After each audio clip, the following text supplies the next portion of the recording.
High everyone, स्वागत छ तपाईहरुलाई फेरि पनि अर्को एउटा नयाँ भिडियोमा।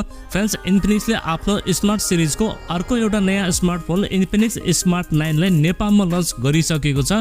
मात्र 12,000 को प्राइस पोइन्टमा यो फोन नेपालमा लन्च भएको छ। इन्ट्रेस्टिङ पार्ट के छ भने तपाईलाई यो प्राइस पोइन्टमा यो मोबाइलमा स्पिकर चाहिँ एकदमै बवाल दिएको छ। साथमा अरु फिचर्सहरु पनि यो मोबाइलको एकदमै राम्रो रहेको छ। सो आजको भिडियोमा हामी कुरा गर्नेछौं इन्फिनिक्स स्मार्ट 9 मोबाइलको बारेमा, यो मोबाइलका स्पेसिफिकेसन तथा यो मोबाइलमा तपाईहरुलाई के कस्ता फिचरहरु दिएको छ, साथै यो मोबाइललाई कहाँदेखि पर्चेस गर्ने सम्पूर्ण विषयमा आजको भिडियोमा तपाईहरुलाई जानकारी दिनेछु। त्यसैले यो भिडियोलाई एकछिन पनि स्किप नगरी अन्त्यसम्म हेर्नु होला र अब चाहिँ तपाईहरुको टाइम वेस्ट नगरी सुरु गरौँ आजको भिडियो।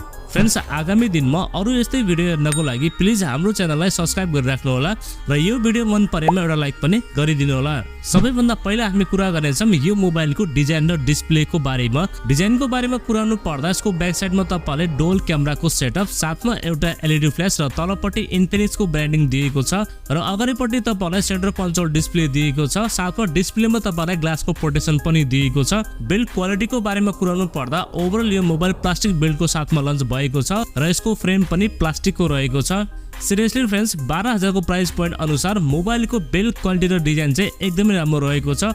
अब हामी कुरा गरौँ मोबाइलको डिस्प्लेको बारेमा। तपाईहरुलाई यो मोबाइलमा 6.7 इन्चको HD plus IPS LCD panel दिएको छ। साथमा तपाईलाई यो डिस्प्लेमा 120 हर्ट्ज को फास्ट रिफ्रेश रेट पनि दिएको छ र ब्राइटनेसको बारेमा कुराउनु पर्दा तपाईलाई यो डिस्प्लेमा 500 निट्स को पिक ब्राइटनेस दिएको छ। इन्डोर र आउटडोर युजको लागि तपाईलाई यो डिस्प्लेमा कुनै पनि शिकायत आउने छैन। साथमा तपाईलाई यो डिस्प्लेमा डायनामिक बारको फिचर्स पनि दिएको छ। ओभरअलमा डिस्प्लेको बारेमा कुराउनु पर्दा प्राइसिङ अनुसार यो मोबाइलको डिस्प्ले पनि एकदमै राम्रो रहेको छ। तपाईलाई यो डिस्प्लेमा कन्टेन्ट वाचिङको लागि र गेमिङको लागि कुनै पनि शिकायत आउने छैन। त्यसैगरी परफर्मेन्सको बारेमा कुराउनु पर्दा तपाईलाई यो मोबाइलमा MediaTek Helio G81 को चिपसेट दिएको छ। यो चाहिँ अक्टा-कोर प्रोसेसर हो। साथमा तपाईलाई LPDDR4S को र्याम टाइप र eMMC 5.1 को स्टोरेज टाइप दिएको छ। रेडियो नेट स्पिड पनि तपाईलाई यो मोबाइलमा डिसेन्ट पाउनुहुनेछ। फ्रेन्ड्स, अब परफर्मेन्सको बारेमा कुराउनु पर्दा डे टु डे युजको लागि र बेसिक गेमहरु खेल्नको लागि तपाईलाई यो मोबाइलमा कुनै पनि शिकायत आउने छैन। त्यसैगरी सफ्टवेयरको बारेमा कुराउनु पर्दा तपाईलाई यो मोबाइलमा एन्ड्रोइड 14 को एडिसन पाउनुहुनेछ, जुन चाहिँ XOS 14 मा रन गर्दछ, जसमा सफ्टवेयर एक्सपिरियन्स पनि तपाईलाई डिसेन्ट पाउनुहुनेछ।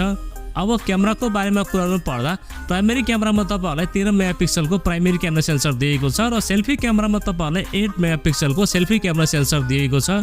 भिडियो रेकर्डिङको बारेमा कुराउनु पर्दा प्राइमेरी क्यामेराबाट तपाईहरुले 1080 को 30 fps सम्म चाहिँ भिडियो सुट गर्न सक्नुहुनेछ र सेल्फी क्यामेराबाट तपाईहरुलाई 720p को 30 fps सम्म चाहिँ भिडियो सुट गर्न सक्नुहुनेछ।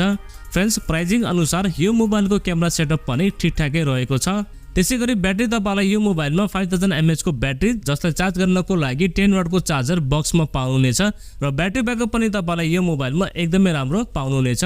प्राइभेसी सेन्सरहरुको बारेमा कुराउनु पर्दा तपाईलाई यो मोबाइलमा side fingerprint scanner, face unlock, चार्जिङको लागि टाइप सी पोर्ट, साथमा 3.5 हेडफोन ज्याक पनि दिएको छ र स्पिकर तपाईलाई यो मोबाइलमा ड्युअल स्टिरियो स्पिकर दिएको छ, जसको क्वालिटी चाहिँ एकदमै राम्रो रहेको छ। फ्रेन्ड्स, अब हामी कुरा गरौँ यो मोबाइलको प्राइसको बारेमा। यसको 6+64GB लाई 11,979 मा पाउनुहुनेछ। लौ त साथीहरु, यति नै थियो मोबाइलको बारेमा। तपाईलाई मोबाइल कस्तो लाग्यो आफ्नो केही सल्लाह सुझाव भएमा प्लिज एउटा कमेन्ट लेख्नु होला र यो भिडियो मन परेमा एउटा लाइक पनि गरिदिनु होला।